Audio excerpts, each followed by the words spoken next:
Welcome again to Wholesome Living. This is your host, James Carrao. We continue with our series on purpose. And today we want to look at the issue of the question of how do I discover my purpose? And that takes me back to when I was in high school, choosing my careers. And I used to perform very well, so I thought maybe I should do engineering. And my first choice was engineering. But thank God I never made it. I never got the marks for engineering. Why? I don't think there's an engineer in me. I struggle to change even bulbs in my house. Thank God I never pursued engineering. I got admitted to do B.Ed, but I felt like, this one has got no good money. I declined to do B.Ed. And instead I chose to do economics. Because in me, my economics will let me jobs like in the financial institutions, like in the bank, where I get money. I thought that money is actually printed in the bank. But when I finished my undergraduate, the first job that I got was teaching in high school. I enjoyed myself. I feel like, wow, this is what I was born for. And there are many people who are pursuing careers that they are not happy about. As a teacher at the university, I have taught several students when you look at them, they are not passionate about the courses they are choosing, that they are pursuing, and they just drag themselves to class. You can tell there's no life in terms of the careers they are choosing. And many people struggle with career choices. Career choices is about knowing your purpose in life. And therefore, it is very, very important to dedicate today's episode on how do you discover your purpose? How do you discover the reason for your existence? Why is it that God created you? Remember again, as we said in the previous episode, the greatest tragedy, as Myers Munro put it, is not even death itself. It is life without a purpose. And I want to paraphrase and say, it is even worse when you pursue life, when you pursue the wrong purpose. If you really want to enjoy life, enjoy your career, you must make the right choice. Research has shown that the greatest contributor to job satisfaction is when you are pursuing that career, that job that is well aligned with your purpose. It's not even money. Many people think that if I got a job that would give me a lot of money, I would be very happy. That's a lie. Research shows it is the intrinsic motivation. It is a purpose, when you are purpose-driven in your career, in your work, that you get the greatest job satisfaction. So how do you discover your purpose in life? That's a very important question to address. Someone said, I don't know whether it is backed by research, that many people die of heart attack on Monday in the mid-morning. Why? Because they are going back to work they don't enjoy. Perhaps that's why in a certain part of the world, in this part of the world, people talk about Fulahi Day. They enjoy Fridays because it will give them a temporary break from pursuing or from doing that which they don't enjoy. And there are many people who don't enjoy what they do. It is very, very important, not just to do something to earn money, but to enjoy doing it. Because the greatest satisfaction comes in that joy that emanates intrinsically. So how do you discover your purpose in life? There are 7 P's, and I'll be discussing those 7 P's. Each of those P's is very loaded, and we will not finish in this episode, but we shall continue the next episode. So those 7 P's are product manual, potential, prayer, people, passion, problems, and past experiences. Let's look at the first few P's. The first P is the products manual. That if you want to know the purpose of any product, be it electronic, be it a vehicle, you're normally given a manual. And many times you don't read our manual. Not many people, millions of people, billions of people use phones. But when they buy a phone, they don't look at a manual. When you buy a commodity in the shop, they pack with that commodity a manual. It's the product manual that tells you the purpose of that product. Many of the phones that we use them for maybe 3 things. Maybe to call somebody, to SMS, to write a message, and to take a picture. But you'll be surprised to know many of the smartphones have numerous functions. But because we don't read the manual, we restrict ourselves to very few functions.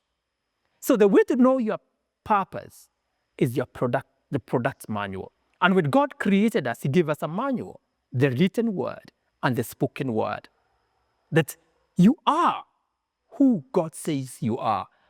And you can do, or you're meant to do, that which God says you're meant to do. So your product, your purpose, it's in God's manual. Remember, God is the one who created all of us. He's our creator.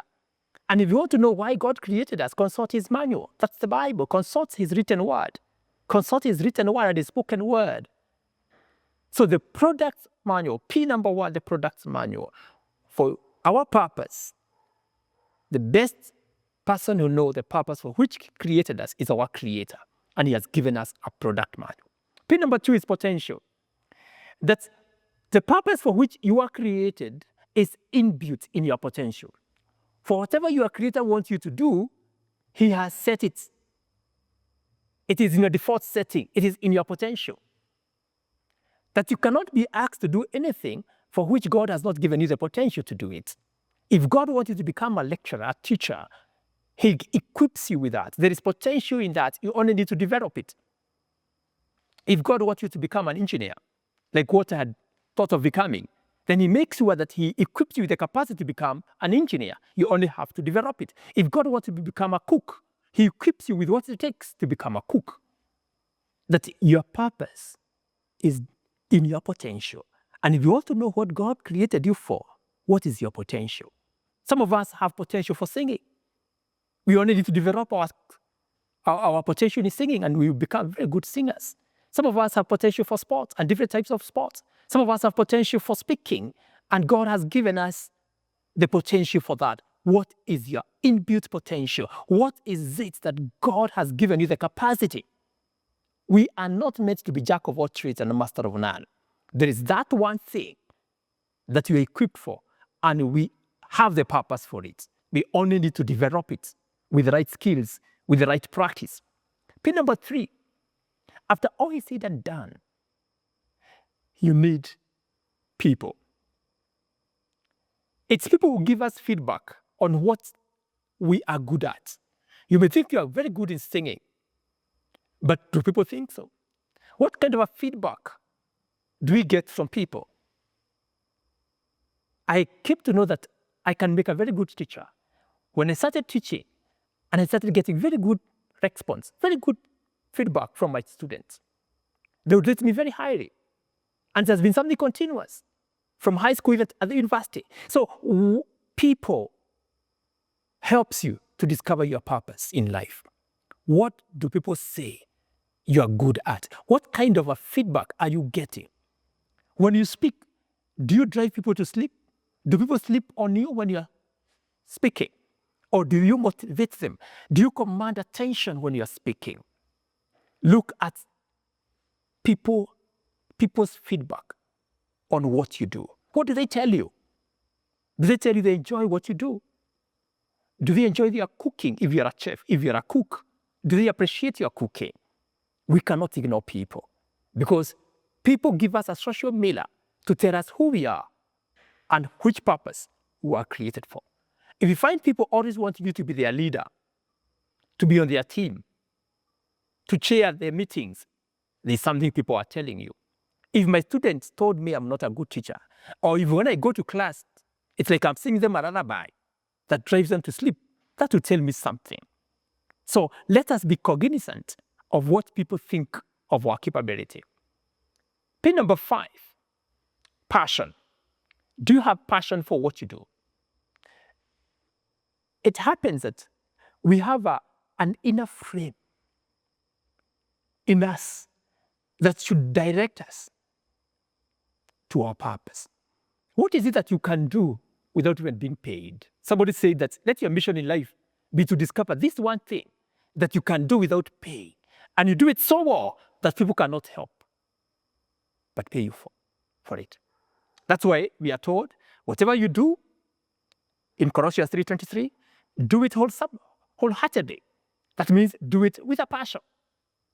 And I'm telling you, passion is a strong indicator of where your purpose is. But again, You may not know that you have a passion in anything or in something until you develop it and you discover, wow, I'm enjoying it. What is it that you enjoy doing? What is it that you love doing? And you can even do it free of charge. Money is secondary. And you do it so well that people cannot help but pay you for it and pay you handsomely. Passion is very, very critical. Do you enjoy doing what you're doing? Do you love it? Are you excited about it? If you want to do something great, as someone said, look for something that you enjoy doing, that you love doing, or just enjoy or love what you're doing, because passion can also be cultivated. We stop there for now. In our next episode, we shall discuss the remaining piece of discovering your purpose.